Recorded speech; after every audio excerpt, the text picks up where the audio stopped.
The Uncharted series are some of my favorite video games of all time. These games are carried by captivating stories, thrilling action set pieces, awe-inspiring locales, and compelling characters. Nathan Drake is a likable protagonist who, despite his flaws, you can't help but root for at every turn. But you can't have a hero without an antagonist. In this video, I will be going over the villains of Uncharted Drake's Fortune. Warning, this video contains spoilers for Uncharted Drake's Fortune. Uncharted Drake's Fortune came out in 2007, nearly 2 decades ago. With there now being 4 total mainline Uncharted games, it's really interesting to go back and see the game that started it all. The game opens up with Nathan discovering the empty coffin of legendary explorer Sir Francis Drake. You can't defile an empty coffin. What the hell? This leads him on a hunt for the famed El Dorado, along with his friend Sully and journalist Elena Fisher. While on the trail for the treasure, we are introduced to our first villain of the game, Gabriel Roman. Hello.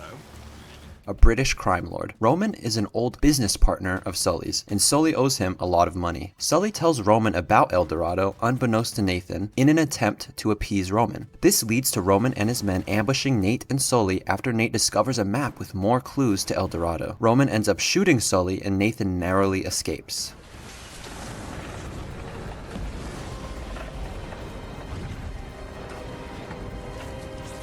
Roman is the complete opposite of Nathan's character. While Nathan appears to have limited resources, Roman has an air of wealth about him, evident by all the mercenaries he surrounds himself with. Roman is older, appears more established, and speaks in a very proper way. This all contrasts with Nathan's aloof personality and youthful presence. Nathan appears to have a genuine passion and appreciation for the history and cultural significance of the places he visits and the things he discovers. Meanwhile, Roman is entirely motivated by money. I think Roman is the exact type of villain you would expect in a story like this. He opposes Nathan in every way. His character isn't expanded much beyond this. He has a general motivation, that being money, and seems to have an air of cruelty about him, evident by his enthusiasm to shoot Sully.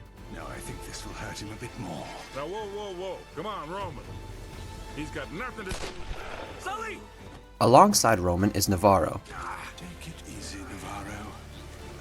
Navarro seems to be the leader of the mercenaries hired by Roman. At first glance, it appears his relevance to the story is fairly minimal, and he is simply just an extension of Roman. But he becomes much more important to the narrative as the game progresses. As Nathan follows the trail, he ends up parachuting down to the island where El Dorado is supposedly located.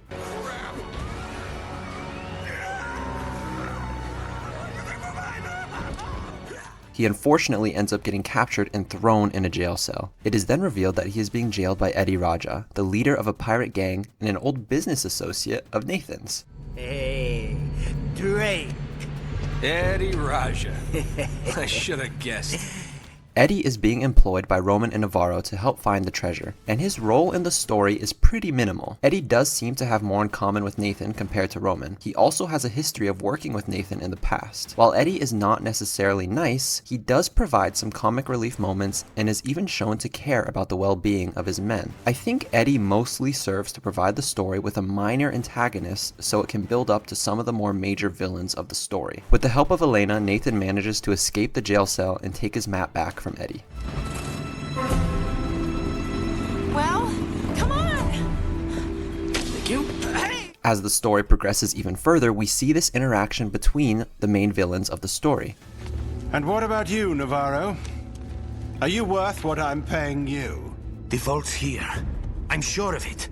If Sullivan can be trusted... Which he can't. Look, he knows we'll kill him if he's lying. Don't be stupid. He knows we'll kill him once we find the treasure. He has no incentive to tell the truth. Really, Navarro, sometimes I think you left your brains back in that slum where I found you. I just need a little more time. Chasing this treasure of yours is proving to be more trouble than it's probably worth. I assure you, El Dorado is worth more than you can possibly imagine. It had better be.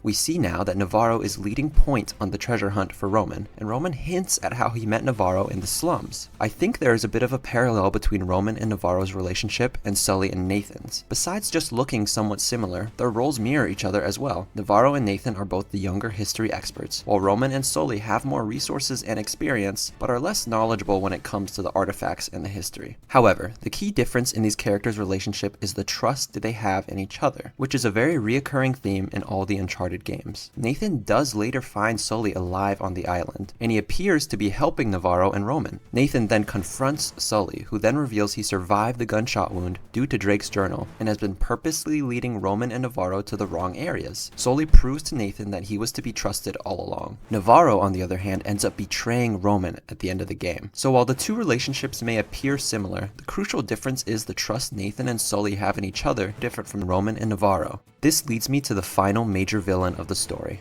the Descendants.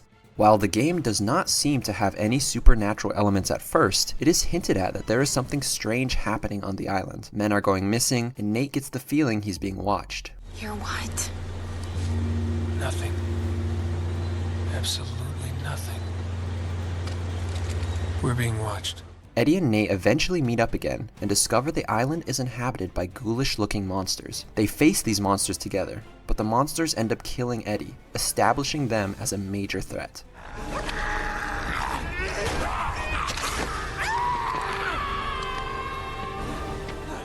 I was honestly a bit sad to see Eddie die. I always found him pretty likable, but that makes his death hit that much harder and forces you to take the threat of the monsters seriously. It's later revealed in the story that these creatures are the descendants of the men from Sir Francis Drake's expedition hundreds of years ago. The fabled El Dorado is actually a cursed golden statue that can transform men into these monsters. When I first played the game, I was totally shocked and honestly really scared by the Descendants. I was completely not expecting the game to go in that direction, but I think it really works. The game really pushes the boundary between the grounded and fantastical elements. Of course, you have your stereotypical action man who can survive explosions and heal from bullet wounds, but the reveal of cursed treasure really tugs on your suspension of disbelief. However, characters react in realistic ways to the monsters, and the creatures aren't goofy either. I think the Descendants really make the game memorable and add to the mystique, keeping it from feeling like a generic treasure hunting adventure. They also add to the theme that treasure and wealth can corrupt. While we often hear that money can corrupt people, in this game that idea is taken in a literal direction. The treasure literally turns you into a monster, and I think this moment is important for Nathan, as it tests his morals and forces him to reevaluate his priorities. Nathan finally makes his way to the treasure.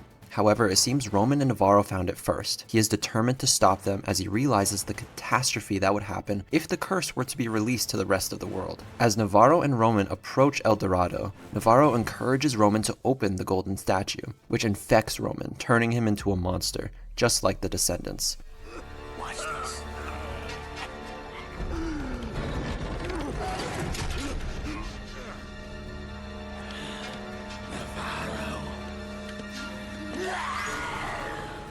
Navarro shoots Roman and reveals he knew of the curse all along and always planned to betray Roman to take the idol for himself and sell to the highest bidder.